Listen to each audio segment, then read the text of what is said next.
शिव जो कपालिकों के भी ईश्वर हैं, कपालेश्वर, महाकापालेश्वर, महामृत्युंजय, काल भी जिससे नियंत्रित होता है, भय को भी जिससे भय लगता है, महाकाल, महाभैरव, नटराज शिव। शिव के अनेक स्वरूप हैं, शिव के अनेक रूप हैं। जिस रूप में जिसने शिव को जाना, उसने शिव को वैसा ही प्यार दिया, वैसा ही प्यार पाया भी। शिव का एक रूप है जगत गुरु, शिव का रूप। जब भारत देश में संकीर्णता, अज्ञानता और रूढ़ियों के पास से ये बंधा हुआ था, कहीं भी कोई रोशनी की किरण नहीं दिख रही थी। पूरा विश्व अध्यात्म के संक्रांति काल से गुजर रहा था। उस काल में सन 1980 के दशक में शिव के शिष्य साहब हरिनानंद जी ने आवाहन किया जगत के लोगों को कि जगत का एक एक व्यक्ति शिव का शिष्य हो सकता है, आइए भगवान शिव को अपना गुरु मानते हैं। साहब श्री ने कहा, शिव जन जन के गुरु हैं, मेरे हैं, आपके भी हो सकते हैं। मैंने परीक्षा की है, आपकी परीक्षा भी प्रार्थनीय है। उन्होंने प्रार्थना की, उन्होंने ये नहीं कहा कि मैं कह रहा हूं इसलिए मान जाओ। उन्होंने कहा कि मैंने पिछले 8 वर्षों में, जब से मैंने शिव को गुरु माना, परीक्षा ही परीक्षा की अपने गुरु की। कहते हैं गुरु शिष्य की परीक्षा करते हैं, परंतु शिव के शिष्य ने शिव को गुरु बना तो लिया और शिष्य ही गुरु की परीक्षा कर रहा है। पिछले 8 वर्षों में साहब श्री ने देखा कि जो वो सोच रहे हैं सो हो जाता है, जो वो कहते हैं वो घटित हो जाता है। यहाँ तक कि जो उनकी सोच है दूसरों को शिव की तरफ बढ़ाने की, जो अंतः प्रेरणा जगी है उनके मन में, ये अंतः प्रेरणा कि अगर यदि विश्व का मानव, संपूर्ण मानवीय सृष्टि अगर अपना शिष्य भाव देती है शिव को गुरु मानकर, तो विश्व गुरु शिव को विश्व के मानव के अभ्युदय का भार, उसका उत्तरदायित्व लेना ही पड़ेगा।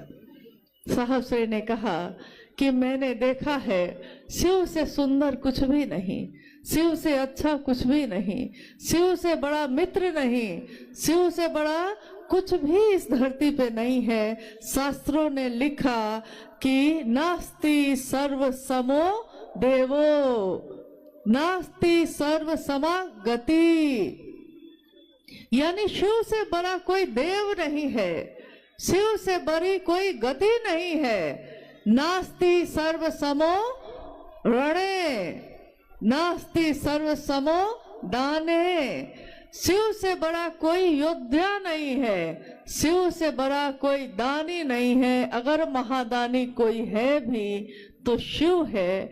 और साहब श्री शिव के शिष्य ने कहा नास्ति सर्व समो गुरु, शिव से बड़ा कोई गुरु नहीं।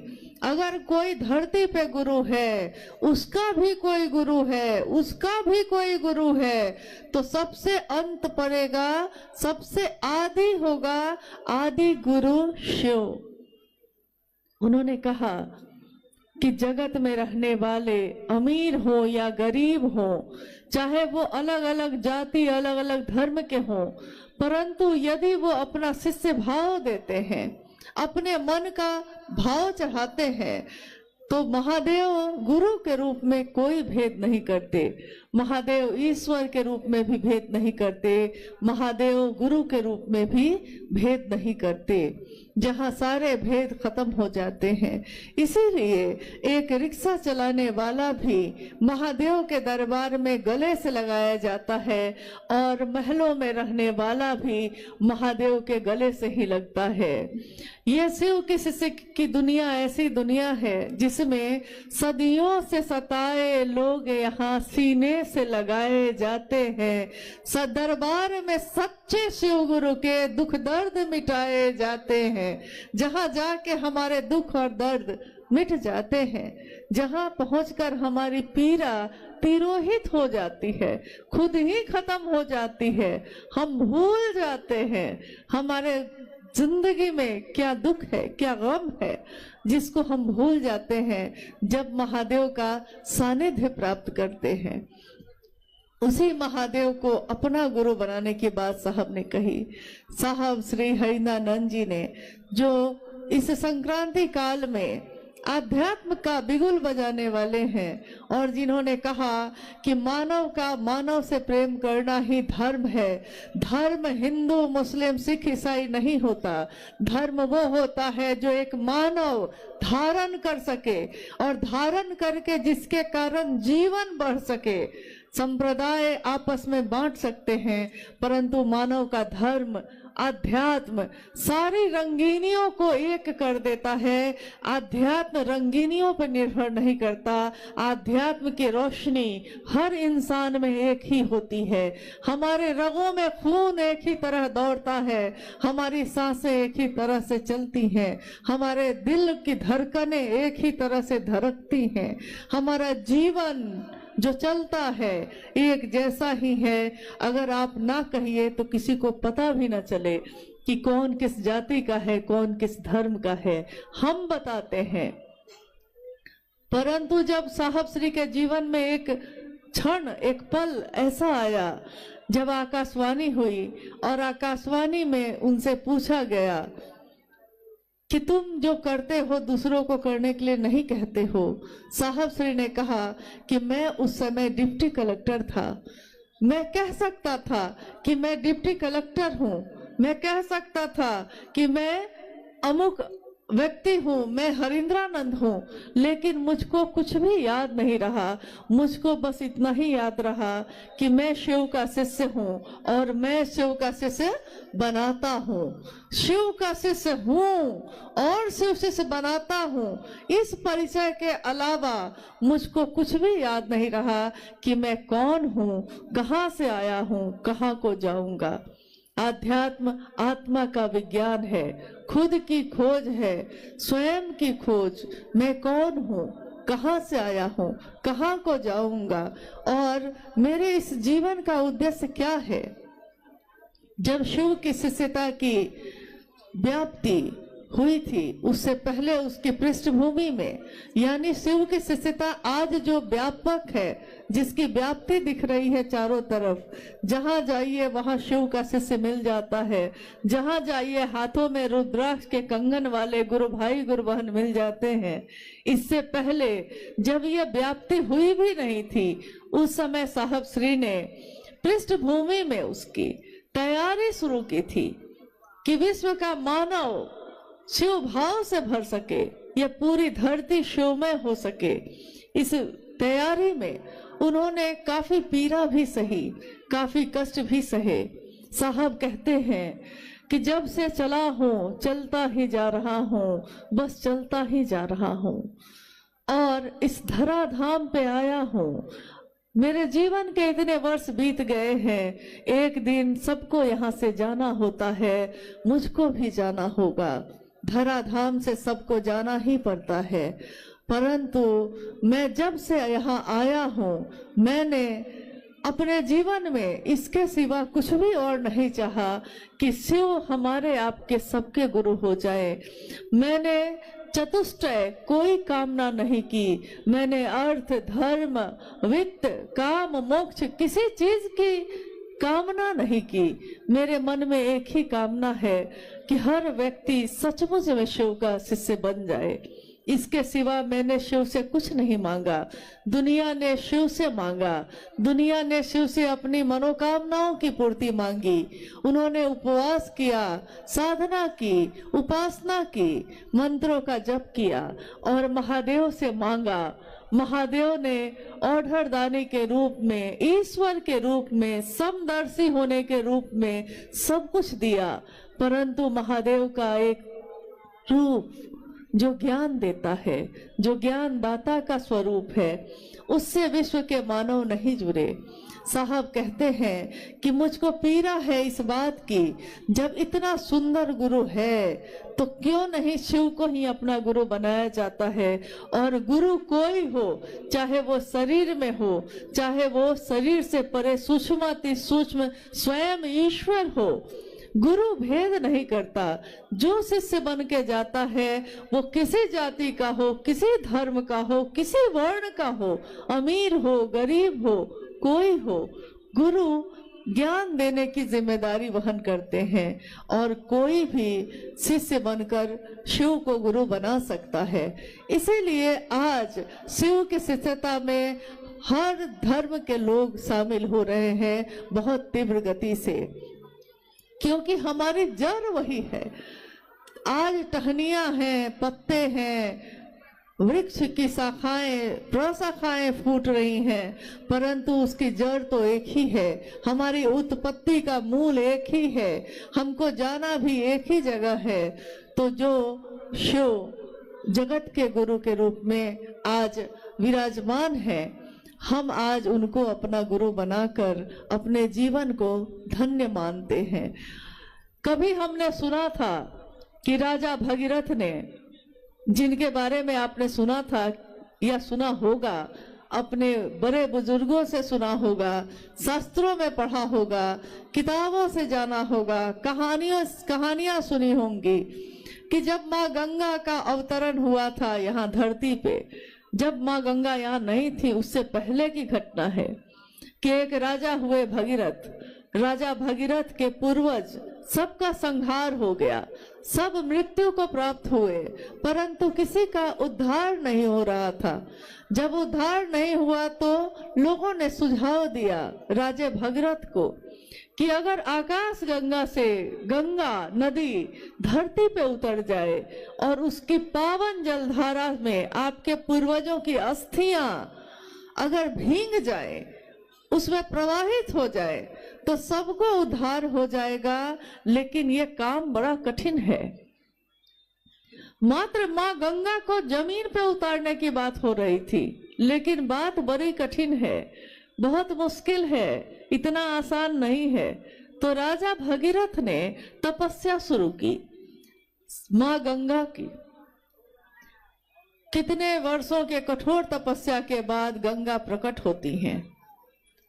राजा भगीरथ गंगा से कहते हैं कि माँ, आप धरती पे उतर आइए, मेरे पूर्वजों का उद्धार होगा। माँ गंगा कहती हैं, क्योंकि उस समय उनके जल में, उनके जल की धारा में बड़ा प्रवाह है, बहुत तेज है, बहुत तीव्र है वो। तो उन्होंने कहा कि भगीरथ, मैं उतर तो आऊं धरती पे, परंतु धरती में इतनी ताकत नहीं है कि वो मेरे इतने तीव्र, इतनी तेज गति को बर्दाश्त कर सके। अगर मैं इस गति से उतरी धरती पे तो पूरी धरती डूब जाएगी, कुछ भी बचेगा नहीं। इसलिए मैं उतरना तो चाहती हूँ, उतर नहीं सकती, मेरी गति बहुत तीव्र है, इसको पृथ्वी धारित नहीं कर सकेगी। अब भगीरथ बड़े निराश हुए, तो सबने उनसे कहा कि भाई, जब हारे को, जब सब जगह से हार जाता है कोई, तो वो शिव की शरण में जाता है। अब महागुरु महादेव ही, वो शिव ही आपके इस पीड़ा का समाधान कर सकते हैं। आप उनकी तपस्या करिए। कहानी है कि राजा भगीरथ ने शिव की तपस्या शुरू की। घनघोर तपस्या करते करते एक दिन शिव प्रकट होते हैं, पूछते हैं, भगीरथ क्या चाहिए? भगीरथ कहते हैं कि मुझको माँ गंगा को उतारना है जमीन पे, मगर वो कहती है कि मेरी गति इतनी तेज है कि धरती बर्दाश्त नहीं कर सकेगी महादेव, अब मैं क्या करूं। महादेव ने कहा बस इतनी सी बात है, ये कौन सी बड़ी बात मांगी तुमने। और कहानी है, घटना है कि शिव ने अपनी जटाओं को खोला है और माँ गंगा को कहा है कि उतरो, अपनी तीव्र गति के साथ उतरो, तुम में जितना तेज है, जितनी गति है, उस गति के साथ उतरो।